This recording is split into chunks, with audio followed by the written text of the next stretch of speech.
Welcome to the Beauty of Breathing podcast, where we explore the wonders of optimal breathing. I'm Renata Nehme, a dedicated mom, entrepreneur, and myofunctional therapist committed to embodying the principles I advocate. Having recently undergone a tongue-tie release and palatal expansion, I'm thrilled to guide you through the transformative journey of embracing the beauty of breathing, effortlessly and through your nose. Let us know how much you enjoy the show by leaving us a review.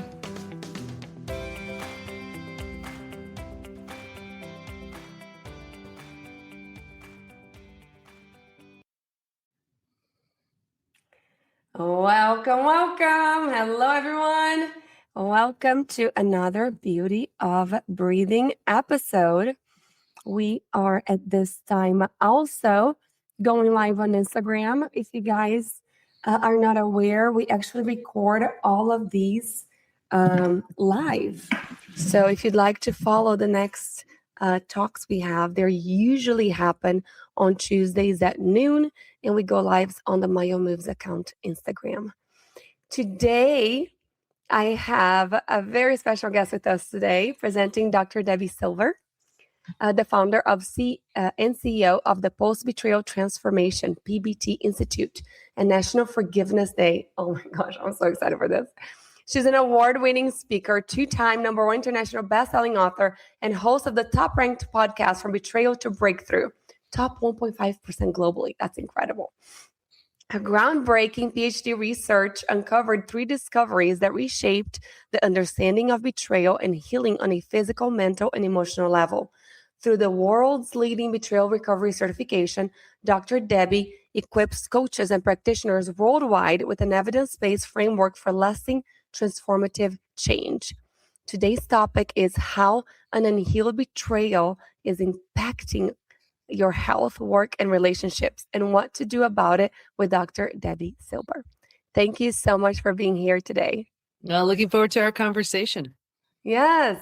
First of all, tell us a little bit about you. How did you come to find this work on betrayal and forgiveness? You don't think I just like the topic of betrayal? No, you said it because you have to. I'm actually in business 34 years, health, mindset, personal development. Then I had a really painful betrayal from my family. Thought I did everything I needed to do to heal from that. And then it happened again a few years later. This time it was my husband. Blindsided, devastated, brokenhearted, anybody who's been through it, Yeah. And I didn't know how to get myself out of this mess. Usually I would go to books or courses or programs, and there really wasn't anything. And I had 4 kids and 6 dogs and a business, and I just couldn't afford to stay stuck. So I found myself enrolling in a PhD program. Maybe not what everyone would do after getting betrayed. Yeah. But I felt like this was so big, I had to study it so big. And then I did a study, and I studied betrayal, honestly, just to help me heal so I'd be better for my kids, my clients. That study led to 3 groundbreaking discoveries, which changed my health, my family, my work, my life. Wow, that's incredible. And it's something that we all deal with. Is there a certain age that usually people have the trauma happens that will later impact them in life? It's such a great question because it's not really the age. It's what we see consistently, though, is an unhealed betrayal. Repeat betrayal is a classic sign of an unhealed betrayal. So you could have had a betrayal when you were a little kid. Maybe your parent did something awful. Maybe, a partner broke your heart in high school. And then it's not that these relationships are good. They're just so familiar. So you have friends that could betray, or you have romantic partners that can betray. You have workplace situations, and these show up to show you there's a profound lesson waiting to be learned. And unless you get that, you're going to have opportunities, in the form of people to teach you. And it just keeps happening over and over and over until you learn. Once you learn, you're good. So how do you know when you're finally healed for that specific? Yeah, that was really part of the 3rd discovery, how to know if you have completely healed. And I'm happy to get into all of them, all the discoveries. Okay. Let's start with the first. All right, let's start with the first one. So, I had a feeling that betrayal was a different type of trauma. I'd been through death of a loved one. I'd been through disease. And I was like, betrayal feels different, but I didn't want to assume it was the same for everyone in my study. So I asked him, if you've been through other traumas besides betrayal, is it different for you? Every single person said it is so different. And here's why. Because it feels so intentional. We take it so personally. So the entire self gets shattered. Rejection, abandonment, belonging, confidence, worthiness, trust, they're shattered. Like when you lose someone you love, you grieve, you're sad, you mourn the lost, life will never be the same. But you don't go back and question the relationship, right? You don't question your ability to trust. You don't question your sanity. With betrayal, you do. So that betrayal is a very different type of trauma that needs a different way to heal. That was the first discovery. Wow. And where should people be going to find this help? Because most of the time, we don't even realize that we need help. People, this is the thing. People don't know what to do. So the typical things they do is they numb, avoid, and distract themselves. They'll run to the doctor who puts them on a mood stabilizer, anti-anxiety medication, or they'll just drink, numb, emotionally eat. Doesn't help. Or they'll join some kind of lame support group, and you will actually sabotage your healing because you found your people. And you're around the wrong people. Yeah. The other thing we do is we'll go to therapy, well-meaning, loving therapists, but they're not highly skilled in betrayal, and it actually reinforces your spot in the most stuck place. So what you need to do is learn about the 5 stages from betrayal to breakthrough. That was my third discovery. And then work with a certified PBT coach or practitioner to help move you through them, or at least learn what the 5 stages are so you can move through them. And I'm happy to share them as well. Yes, perfect. So you did discover 3 major findings in your research on betrayal. Yeah. Can you share what they are and why they're so important to healing? Yeah. So the first one was that betrayal is a different type of trauma that needs a different way to heal. So if you're just treating it like someone's like, oh, trauma's trauma, and they're just treating it just like trauma, regular other types of trauma, you will not heal. These are well-meaning therapists and counselors, but because of the nature of betrayal, it needs a different way to heal. I mean, that's the message we're trying to get out because, think about it also, trust is shattered, completely and totally shattered. So from the people that you love the most and should love you back. The ones that gave you a sense of safety and security, and that's the one who took it away. The ones you run to when other people are causing the trauma is the one causing the trauma. So what a lot of coaches and counselors and therapists will say is, okay, let's start small. Let's learn how to trust with something that, isn't so big. That's the last place you need to go because self-trust was completely shattered. We don't even trust in our ability to make decisions anymore because in our minds, we gave our trust to this person. So our way of deciding if someone is trustworthy or not is we look at it as fundamentally flawed. So how do we trust someone else? We don't even trust our ability to know what's right or wrong. You see? I have a question. Yeah, go ahead. What is the responsibility of the person who created the betrayal to help that person heal? When it comes to healing, that has so much to do with the betrayed. When it comes to rebuilding a different relationship, that has so much to do with the betrayer. And you will learn, betrayal will show you who someone truly is. It can also wake them up to who they temporarily became. There's a lot to work with when that's the case. And they have so much work. The betrayer has to become someone they're proud of, number one. And here, I'm going to give you an example in an analogy. Ready? Okay. Imagine a brick wall.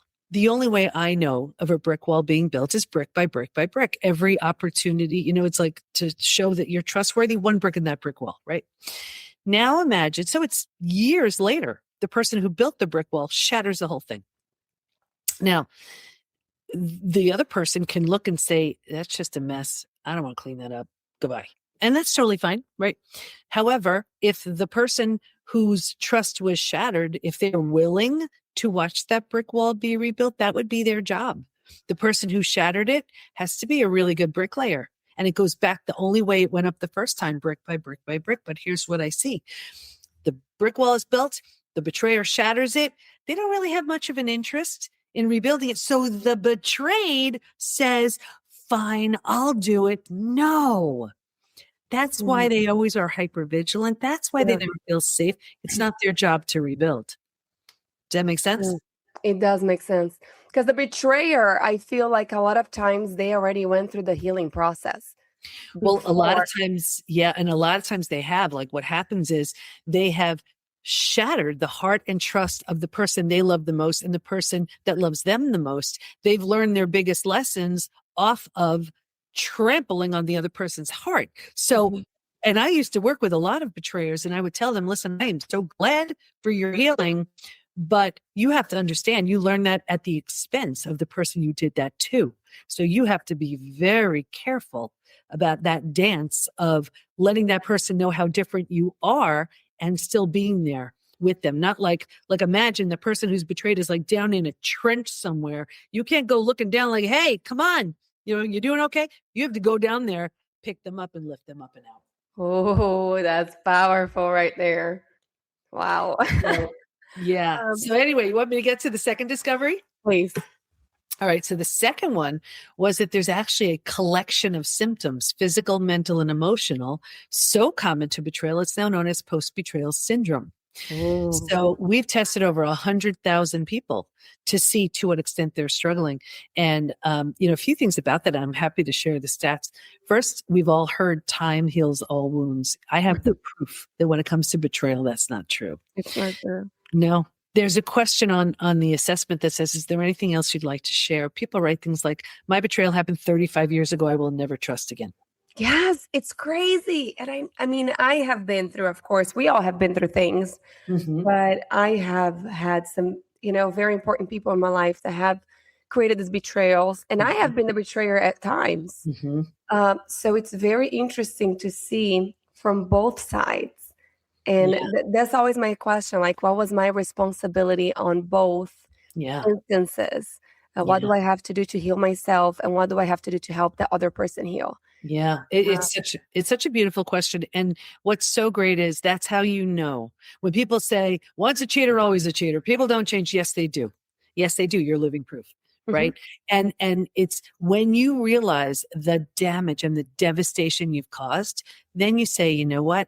That was who I was. Yeah. And now I'm going to become the highest and best version of me. And when that version meets up with the healed version of the betrayed, it's an incredibly powerful couple. Like here, I'm going to show you something. You'll never forget this. Ready?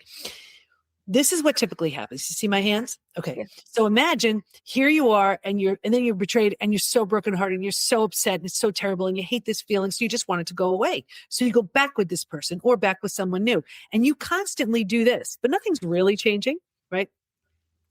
As you heal, and by heal, I mean moving through the 5 stages, which I'll get through. Okay. As you heal, you start doing this. But if you're so committed to this person, you're going to keep sabotaging yourself because you're like, right. But you like it here. And then you're going to be like, well, why can't they do this? Well, that's not what you signed up for, So you're going to do this. You're going to keep sabotaging yourself.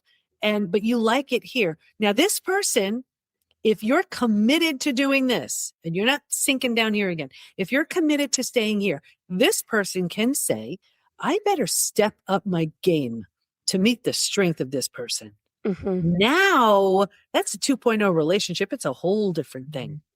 But either way, when you're committed to your healing without having to settle, because now you settle when you do this can't help but show up. It can't, because this is who you are. You see?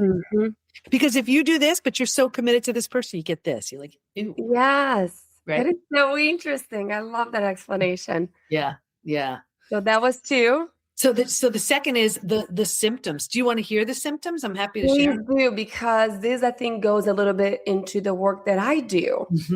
If unhealed betrayal actually affect the body and physical health. Oh, yeah, you will see it. Now, so imagine over 100,000 people, men, women, just about every country's represented. Ready? And as much as you'll hear these symptoms, hear these numbers. 78% constantly revisit their experience. 81% feel a loss of personal power. Think about what a loss of personal power, what will that do to the decisions you make? What you'll go along with, what you'll settle for, right? 80% are hypervigilant. That's exhausting. 94% deal with painful triggers. If you've ever had a trigger You know how bad they are. Some of the most common physical symptoms: 71% have low energy, 68% have sleep issues. Oh, look at that, everybody. So that's what we do here. We help people sleep better. Yeah. And this is why I really wanted to bring you in this podcast, because of course we're all as healthcare professionals trained into looking into all of what we know. So as a myofunctional therapist, I'm looking at breathing, I'm looking at sleep, I'm looking at tongue position. Are they breathing through their nose? Are they getting enough oxygen? However, look how much more can be involved in somebody's ability to get good sleep, to get really good. If we're looking at airway, it's not just the structural issues. Emotional counts so much, and I want to keep shining the light into this. So sleep issues. Yeah. And I love that you're bringing that up because, I certify a lot of coaches and practitioners, and it's so powerful when I certify, let's say, a gut expert who's amazing at what they do, but like 45% of everybody betrayed has a gut issue. So now imagine that gut expert with these beautiful protocols, understanding that betrayal is where they originated, and now they know how to truly serve that client. Like, here's an example, just a brief story. We had a woman in our program in her mid 80s, and she had a 70 plus year digestive issue from a family betrayal. She was adopted. They didn't tell her. It was like that kind of thing. So for 70 plus years, the protocols, the food, the meds, the doctors, the everything. 2 weeks into our program, she healed from a 70 plus year digestive issue. Wow. That's what happens when you deal with the root cause. Yeah. Because everything is stemming from that. Like, here's the betrayal. And then because of it, weight issues, digestive issues, immune issues, sleep issues, like all of it. And then we wind up taking care of all these things. But meanwhile, the root cause was the betrayal. So anyway. That's amazing. Thank you. Sorry I cut you off, but you stopped at the sleep. What else was the last one? Yeah, another one, extreme fatigue, 63%. So you sleep all night, you're exhausted, your adrenals have tanked. 47% have weight changes. I said digestive issues. The mental symptoms, 78% are overwhelmed, 62% can't concentrate. So imagine, like, you can't concentrate, you're exhausted, you still have to take your kids to school, and you still have to work, right? And that's not even emotionally. Emotionally, 88% experience extreme sadness, 83% are very angry, 80% have anxiety, 79% are stressed. That's not even, this one killed me. 84% have an inability to trust. Like, think of what an inability to trust would do in your daily lives.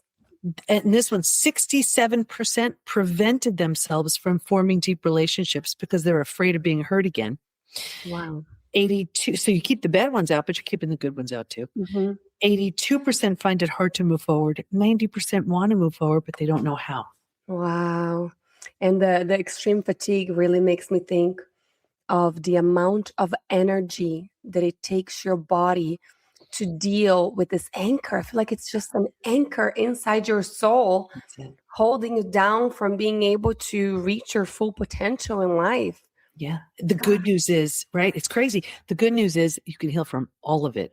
That was the third discovery. That's beautiful. All right. Tell us about the third one. Yeah. So the third one was, while we can stay stuck for years, decades, a lifetime, and most people do, if we're going to fully heal, and by fully heal, I mean those symptoms I just shared, and I only shared a fraction of them, to this completely rebuilt place where you rebuild your life and yourself, you're going to move through 5 proven predictable stages.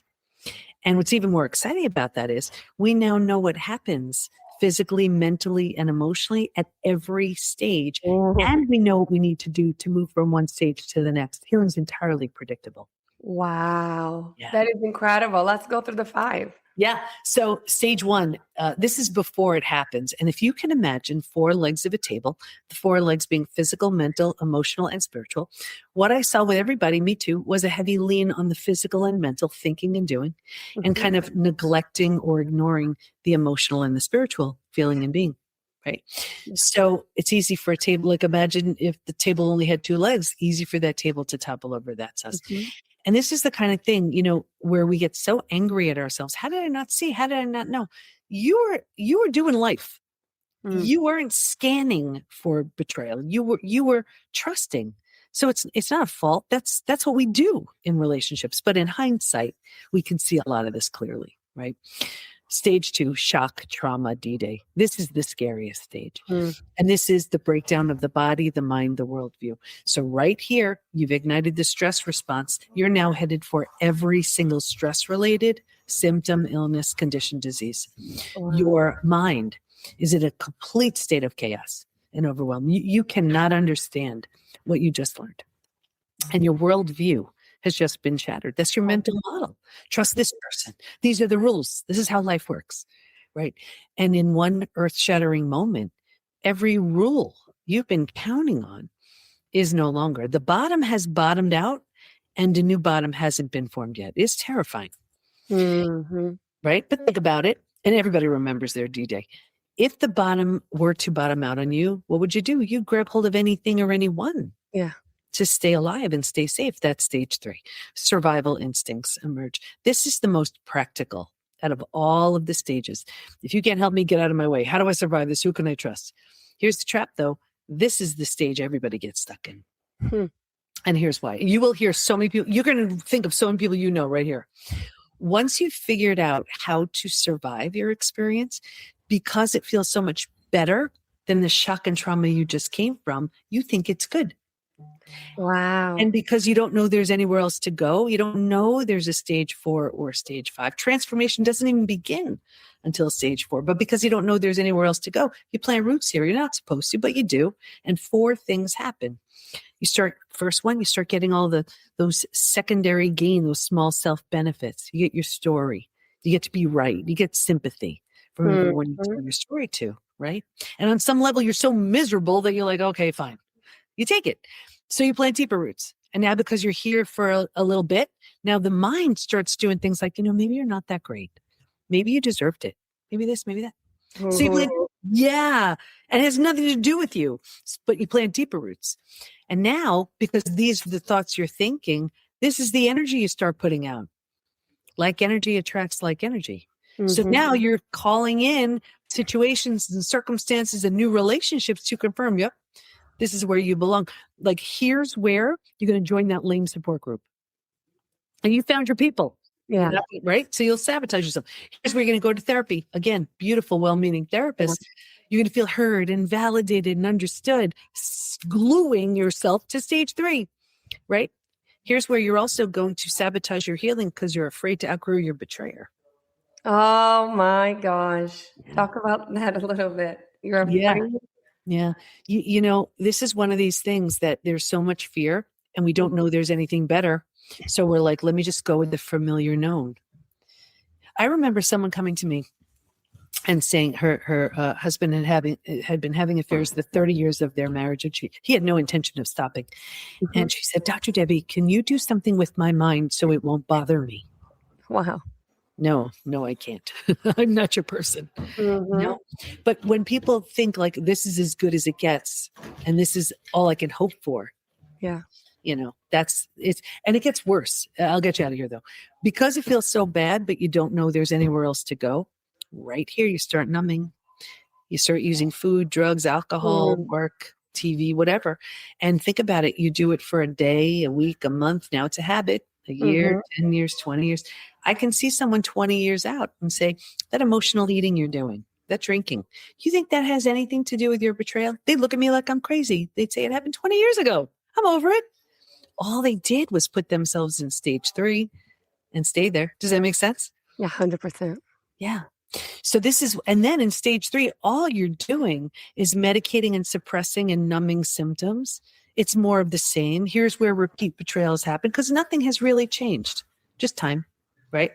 Anyway, if you're willingness is the big word right here, to let go of those small self benefits, grieve more than the loss, bunch of things you need to do. You move to stage 4.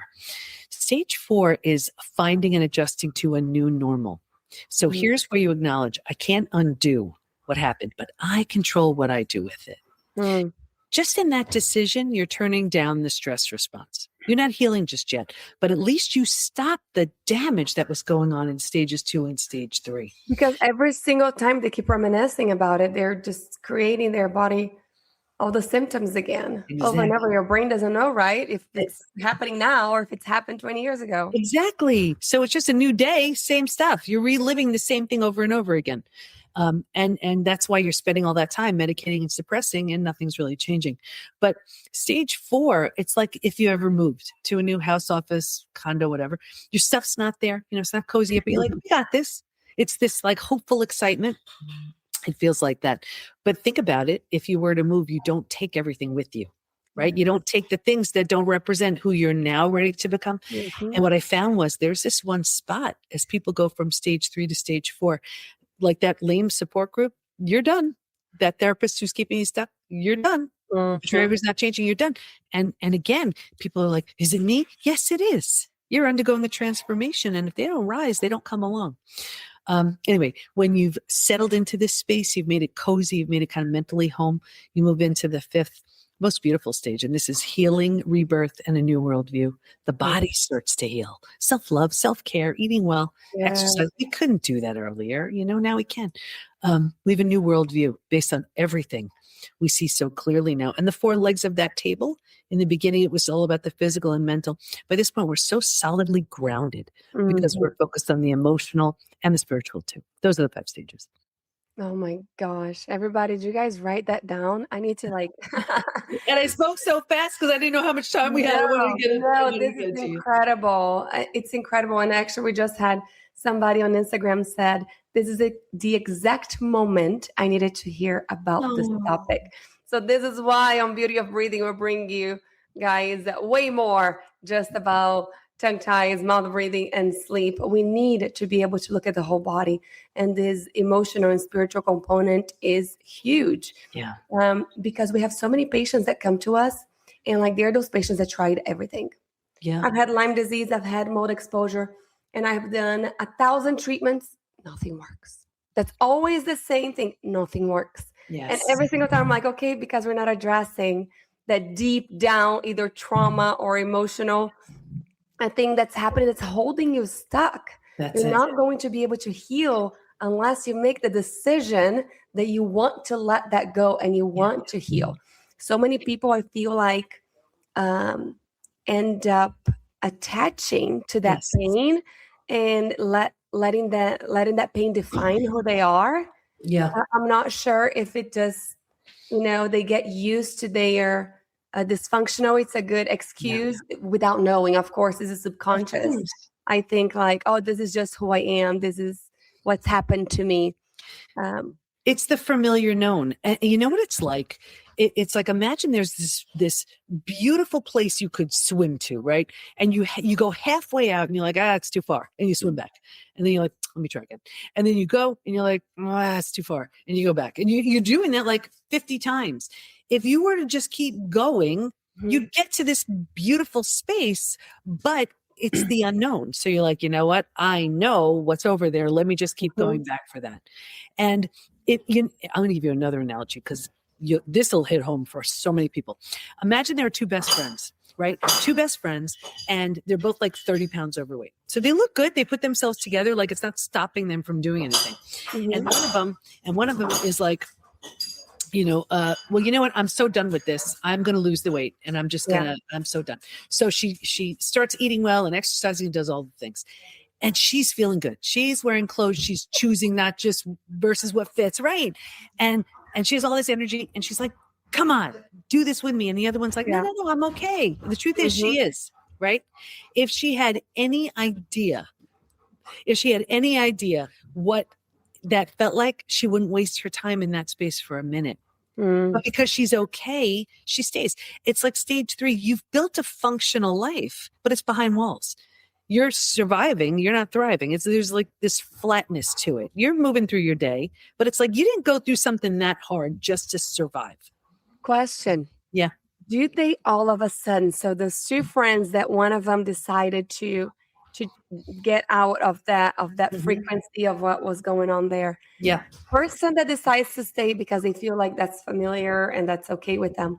Do they all of a sudden feel betrayed because that person is no longer in the same level that they are? They definitely can.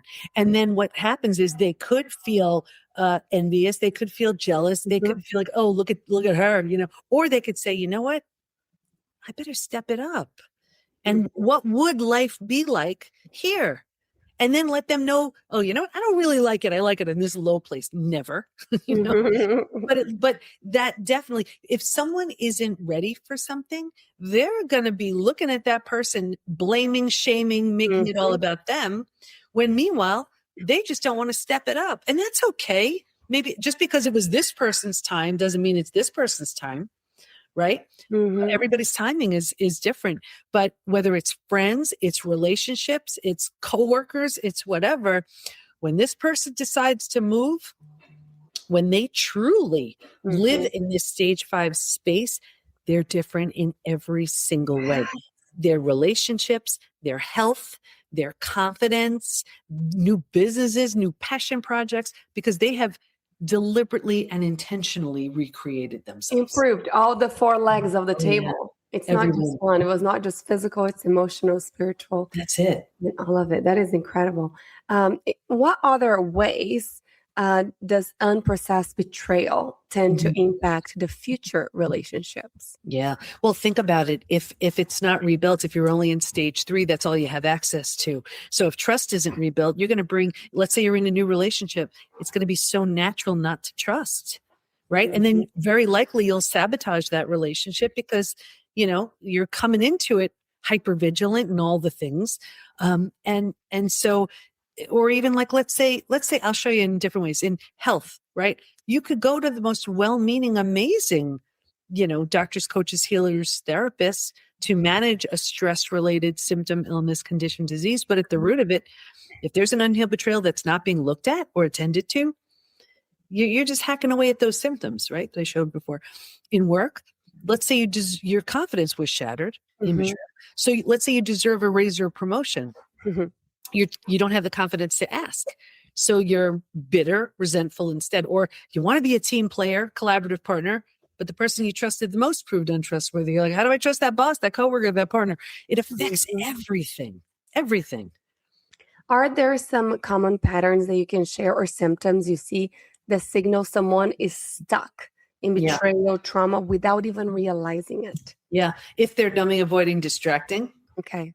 That is one of the most common things. If they're in a repeat experience, if they're medicating and suppressing symptoms of post-betrayal syndrome, they're stuck. And if they can resonate with anything I said about stage 3, if they're like, oh, shoot, that's me. Who are the most common betrayers? It really varies. It's men, it's women. It doesn't just decide, based on luck or gender or anything. No, but it's really whether it is because of unhealed trauma or entitlement or lack of whatever, scarcity, whatever the issue is. I just want to be so clear. Never for 1 second is it the betrayed's fault, ever. And what I even see is very often the betrayed will make an excuse for the betrayer. Oh, they've had trauma. Oh, they've had, okay, well, so have you. Did you betray? Yes, I was going to ask that. If the betrayed person or the betrayer betrayed because they're also unhealed or following patterns. Yeah. Well, but think about it. And I just want to be so super clear too. People say, oh, it's a mistake. No, it's not. It's a choice. It's a choice, right? It is. It's a really painful one, but it's a choice. And there are so many reasons. And this is why the betrayer has a big job to do, because they have to heal whatever led them to make those choices. And if they're given the golden opportunity of rebuilding with the betrayed, they have to be there for that person as well. So they have a lot of work ahead of them. But I don't think that the betrayer betrayed that specific person trying to be mean to that specific person. I don't think it had anything to do with that. It has nothing to do with that person. It had to do with themselves, you know? 100%. It has so much to do with themselves. And this is something for the betrayed, even though it happened to you, it's not about you. Exactly. It's really not. It's really not. But when, let's say someone chooses drugs, you don't take it personally. They choose alcohol. It hurts, but you don't take it personally. When they choose another, you take it personally. Mm-hmm. Wow. Let's see. You talk about transformation, not just the recovery. What is the difference between the two? That was 4 and 5, right? Yeah. So, I'll give you another analogy. And I did 2 TEDx talks. This one, it's in one of them. I talk about the house. Again, you'll see it so clearly. So imagine, here's the difference between resilience and transformation. Imagine an old house, and let's say the house needs a new roof. You get a new roof. That would be resilience. You're restoring it, bringing it back to what it was. Or let's say it needs a new paint job, and you paint. That's resilience. You're bringing it back to what it was. Here's trauma and transformation. A tornado comes by and levels the house. A new roof's not fixing it, and a new paint job's not fixing it, right? Now, you have every right to stare at the lot where your house once stood and say, this is the most terrible thing that's ever happened. You'd be right. And you can call over all your friends and say, isn't this horrible? They'd all agree. And you can mourn the loss of your house until your last breath. No one can fault you for it. However, if you choose to rebuild the house, you don't have to. Why would you build the same one? Yeah. There's nothing there, right? Why not make it so much better, so much more beautiful? That's the opportunity. And that's trauma well served. I love that. What does your post-betrayal transformation framework offer that traditional approaches may be missing? Well, this is research-based. It's proven, it's predictable. So all I do in our certification program is certify coaches and therapists and psychologists and counselors in the 5 stages, so that when they're sitting with someone and they know they have great tools and resources and all things, the wrong tool at the wrong stage is going to keep the client stuck. So they know to use their great stuff according to what stage that client is in. So all we do is move people through the 5 stages. And for someone listening who recognizes themselves in this conversation, what are the first practical steps they can take toward healing? Yeah, I mean, you can move through the stages by yourself. Know what stage you're in. Know that you can move through the stages. Or we just actually started a wait list, and I started a wait list so that we have such demand for really good certified PBT coaches and practitioners. So I'm starting a wait list so that these people can have first crack at the newest coaches and practitioners that are certified. So if they want to join the wait list, that's exactly what that's for. Ashley said, such an important topic. Thank you for hosting, Renata. Dr. Silber, appreciate you sharing solutions to heal and change lives. Thank you. Thank you, guys. Last question. What gives you the most hope when you see people move from betrayal to breakthrough? What was the question? What gives you the most hope when you see people move from betrayal to breakthrough? Just not only that they're getting such a better version of their lives back, I see how it impacts their families. I see how it impacts their work. I see how it impacts future relationships. And it's so beautiful because that person who's sick and sad and stuck, they can't be there for their kids in the way they want to. Yeah. They can't show up for themselves the way they want to. But the version of them, that stage 4, stage 5 version, who is so strong and confident and healthy and healed and happy, I mean, what they do, who they show up as, what they become, how their families are because of it. And I hear it every day from clients that I've worked with, from the coaches and practitioners I've certified, their people, like their clients. It's beautiful to see them really transforming lives. And do you offer a directory of these professionals who are trained? We're working on it. Yeah, we're working on that now. We're getting the directory going. But that's why in the meantime, as I'm certifying the coaches and practitioners, getting that wait list going so we could just match them up with the people who can help them. And of course, I work with just a few at the highest level. I match them up with me along with our program and some of our coaches and practitioners. Amazing. Do you mind sharing with everyone your website and your Instagram so people can find you? Oh, thank you. So it's the PBT, as in Post Betrayal Transformation, the PBT Institute.com. And then Instagram is Debi Silber, Debi Silver, but with a B. SILB, like boy, you are. Perfect. Well, this was so valuable. I know that so many of our patients and clients are dealing with this. This is just something that is normal to human living. We're all going to be faced with challenges throughout our life, and speaking to incredible professionals like you really help, uh, you know, uh, empower these patients to be looking at what else could be blocking their healing and hold their healing back. So thank you so much for Thank you. spending this time with us, for sharing so much. Thank And we hope to hear more from you soon. you. Okay. Thank you so much. Thank Bye-bye. you. Bye, Bye. everybody. Thank you for joining us on another insightful episode of the Beauty of Breathing podcast. Make sure to join the conversation on our Instagram page, Myo Moves, and continue exploring the fascinating world of airway health with us. Until next time, let's breathe deeper, live fuller, and discover the beauty in each breath. Quick disclaimer: the Beauty of Breathing podcast has been produced for entertainment, educational, and informational purposes only. All of the content, views, and opinions shared by our hosts and guests should not be a substitute for medical advice. Please consult with your healthcare professional for any medical questions.